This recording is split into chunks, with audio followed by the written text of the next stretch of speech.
ഇത് നമ്മുടെ നീർദോശ. നീർദോശ ഇഷ്ടമില്ലാത്തവരാരും ഉണ്ടാവില്ല അല്ലേ. അടിപൊളി ടേസ്റ്റാണ്, നല്ല സോഫ്റ്റ് ആയിരിക്കും.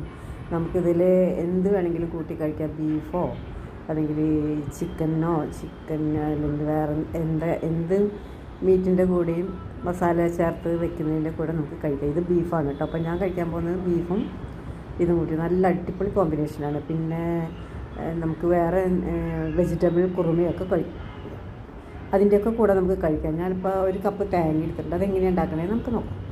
പിന്നെ പച്ചരി ഒരു ഗ്ലാസ് പച്ചരി എടുത്തിട്ടുണ്ട്, ഒരു കപ്പ് തേങ്ങ, പിന്നെ കുറച്ച് ചെറിയ ഉള്ളി, പിന്നെ അല്പം ജീരകം ലാസ്റ്റാണ് ഇട്ടത് കേട്ടോ. നിങ്ങൾക്ക് ആദ്യം വേണമെങ്കിൽ ആദ്യം അരയ്ക്കാം, എങ്ങനെയായാലും ടേസ്റ്റാണ്. ഒരു ഇത്തിരി ചോറും ഇട്ടിട്ടുണ്ട് കേട്ടോ. അപ്പോൾ സോഫ്റ്റ് ആവാൻ വേണ്ടിയിട്ടാണ് ചോറിട്ടത്. അപ്പോൾ ഇത് നമുക്ക് നല്ല ഫൈൻ പേസ്റ്റായിട്ട് തന്നെ അരച്ചെടുക്കണം കേട്ടോ. അടിപൊളി ടേസ്റ്റായിരിക്കും ഇത് കേട്ടോ. നമുക്ക് വെജിൻ്റെ കൂടെ എന്ന് പറഞ്ഞിട്ടുണ്ടെങ്കിൽ